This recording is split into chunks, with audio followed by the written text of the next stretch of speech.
नहीं हूं, मैं तो मानता हूं समस्त जैन तीर्थों की भली भांति रक्षा होनी चाहिए, उसमें कोई नुकसान नहीं होना चाहिए।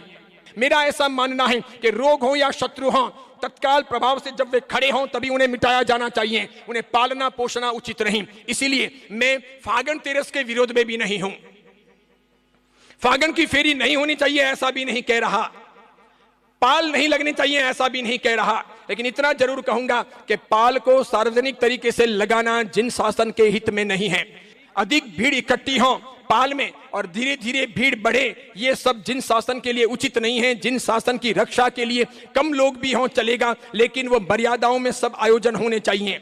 इसलिए जैन हो या कोई भी हो, जिनको भक्ति करनी हो, जिनको विधि पूर्वक पहाड़ की यात्रा करनी हो, उनको ही फागण तेरस को जाना चाहिए। जिनको खाना हो, पीना हो, घूमना हो, रात को भोजन करना हो, एंजॉय करना हो, ऐशो आराम करना हो, मजाक मस्तियां करनी हो, पर्यटन करना हो, उनको फागण तेरस के लिए, फागण की फेरी के लिए पालिताना नहीं जाना चाहिए।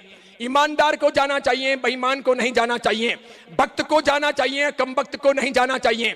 आराधक को जाना चाहिए, विराधक को नहीं जाना चाहिए। ये मेरी बात है। और उसके बाद में पाल सार्वजनिक स्थान पर नहीं लगाने चाहिए ताकि वहां पर भीड़ इकट्ठी ना हो। 50% से अधिक लोग यात्रा जो नहीं करते हैं वे लोग पाल में खाने चले आते हैं, भीड़ भड़क्का होता है। आगे जाकर सरकार इस फागण तेरस को ढेबरा तेरस के नाम से लोक मेले में परिवर्तित कर सकती है। इसकी संभावनाएं तीव्रतम हैं। सरकारों की नजरें जहां जहां भीड़ इकट्ठी हो वहां वहां तमाशा खड़ा करने और लोक मेले बनाने की है। हमको पालिताना, शंखेश्वर, समयसिकर, गिरनार इत्यादि तीर्थों को लोक मेले से बचाना होगा। इसलिए जैनों को ऐसी कोई भीड़ नहीं करनी चाहिए, ईमानदारों को जाना चाहिए, भक्तों को जाना चाहिए और इस प्रकार की सार्वजनिक व्यवस्थाओं को संबल नहीं देना चाहिए। इसके सिवाय जो कोई फागण तेरस को जाएं वो हरगिज डोली ना करें। पैदल यात्रा होती हो तो यात्रा करें, डोली करके यात्रा ना करें। फागण तेरस को जाएं तो पानी की बोतल हो, टोपी हो, चश्मे हो, जूते हो, डंडा हो, लकड़ी हो, नारियल हो इत्यादि कोई भी चीज वहां से ना खरीदें। सब चीजें अपने स्थान से लेकर के जाएं, फिर करें फागण तेरस की यात्रा।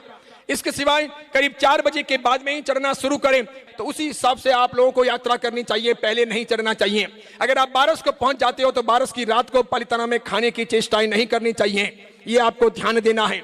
वहां किसी प्रकार के भिखारी को दान न देना, गाय को वहां चारा न डालना, वहां रिक्शा इत्यादि भी किराए पर न करना, पैदल चलना और इस तरह डोली न करना और वहां से खरीदारी न करना, इतनी बातें मंजूर हों उनको ही वहां जाना चाहिए फागण की तेरस के लिए या अन्य यात्राओं के लिए। इसके सिवाय जो कोई पाल लगाते हैं, मेरा ऐसा मानना है इस प्रकार धड़ल्ले से पाल लगाना जिन शासन के लिए अपराध सिद्ध होगा।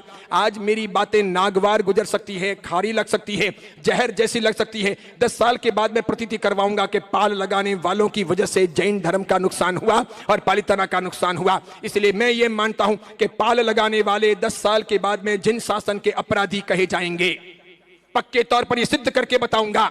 आज मुझे माफ कर लो, खाली मेरी बात सुन लो। 10 साल के बाद में जब परिस्थिति बनेगी और पाल जारी रहेंगे तो परिणाम जो आएगा वो ये सिद्ध करके बताएगा कि पाल लगा लगा करके आपने लोगों को ललचाया, पाल लगा लगा करके आपने लोगों को बुलाया, पाल लगा लगा करके आपने तमाशा खड़ा किया।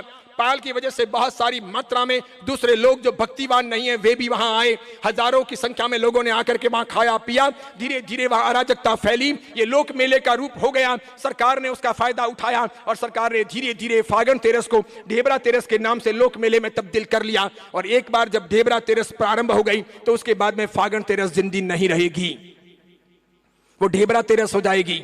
टीवी पर उसके विज्ञापन आएंगे, वहां खेल और नाच गान होंगे, वहां मंडलियां होगी, वहां दुकानें लगेगी, वहां सर्कस लगेंगे, विज्ञापन आएंगे अखबारों में, बहुत बड़ी मात्रा में इसके लिए अलग अलग प्रकार के वीडियोस बनेंगे, हाहू मचेगा। 36 कौम वहां जाएगी, फिर वहां ना एमसी पाली जाएगी, ना वहां रात्रि भोजन टाला जाएगा, ना किसी प्रकार की वहां भेदभाव होंगे, ना किसी प्रकार की वहां सुरक्षा हो सकेगी, ना किसी प्रकार की वहां धर्म की या समाज की व्यवस्थाएं बनी रह सकेगी या धर्म की मर्यादाओं का पालन होगा, संभव नहीं है। इसीलिए आवश्यक है इन सब चीजों के लिए आप ख्याल करें। अभी भी बड़ी मात्रा में वहां पर मांसाहार ले जाया जा रहा, वे ऊपर मांसाहार भी खा रहे, बड़ी मात्रा में वहां थूका जा रहा, बड़ी मात्रा में वहां गुटके इत्यादि फेंके जा रहे, बड़ी मात्रा में पहाड़ पर गिरिराज पर जिसको हम मत्था टेकते हैं और पूरे पहाड़ को पूजनीय मानते हैं वहां ये लोग टट्टी पेशाब करते हैं। बड़ी मात्रा में वहां पर अभक्ष अनंत काय खाते हैं, उनकी चेकिंग नहीं होती। ये जितने बैरिकेड लगाए हैं वो मात्र जैनों की चेकिंग के लिए लगाए हैं। ऐसा क्यों हो?